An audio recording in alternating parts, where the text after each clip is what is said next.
Hi guys, Dr. Berg here. I want to talk about long-term chronic sustained stress, okay?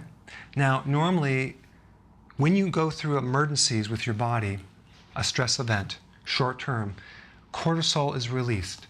Cortisol is a hormone that's made from the adrenals, and it's pumped out in response to stress or an emergency or a trauma situation, okay?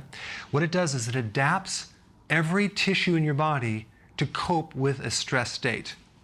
For example, it basically increases your blood pressure, right? If there's a tiger chasing you, you need higher blood pressure to run away. It actually turns your body into burning sugar as the primary fuel instead of fat, because sugar is a quick fuel.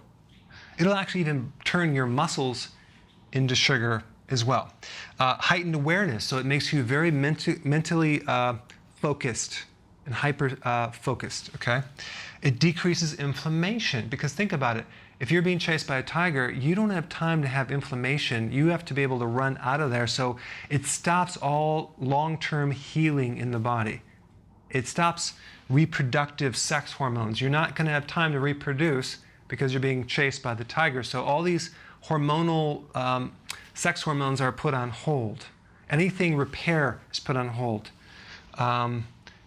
Also, it decreases white blood cells. That's your immune system, because you don't have time to go through this whole healing process again, or your immune system.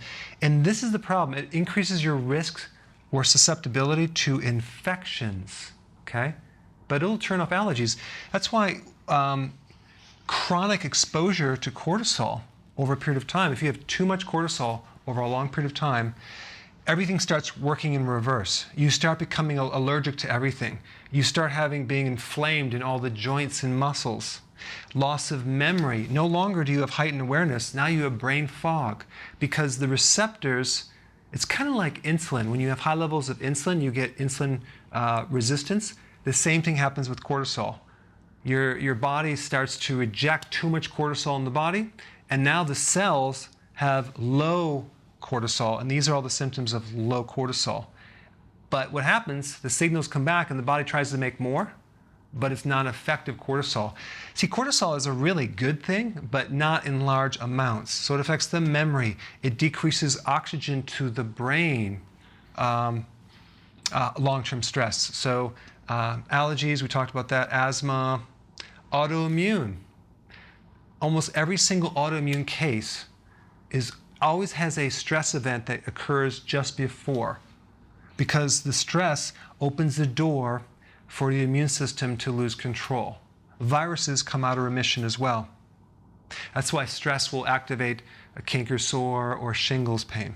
Loss of memory, insomnia, belly fat, it just creates a problem within the entire body. So our bodies were never designed to handle the long-term stress. And I'm not just talking about physical stress. Mainly now, it's mental stress. It's losses. It's just the amount of pressure that people are on now. It's astronomical. So what can you do about it, right? That's the next question. What you have to do is you have to repair the deeper causes. Look what they're doing now. They're treating each one of these with a different drug. Big mistake. What you want to do is you want to support cortisol by rejuvenating cortisol. You need to spend time extracting yourself from life, going out every single day and going for long walks, like an hour a day. I mean, you spend 24 hours a day working or in front of a computer. We need to spend some time outside without talking to anyone, just getting out in nature and just extracting yourself. We need to do vitamin D is very, very healthy. Walking in sunlight is very good. Doing acupressure on the adrenals, I'll put a link down below. Very powerful to take the stress out physically. Nutrition, you need a lot of potassium, a lot of magnesium, a lot of B vitamins from nutritional yeast. We need to get off the sugar. And mainly, we need to start sleeping more and more and more so we can rejuvenate. I'll put some links down below and some ideas, but I just wanted to talk about this is what's really killing people now, is the sustained stress. Thanks for watching. Hey, you probably already subscribed, but if you haven't, press this little button down below and I will keep you updated.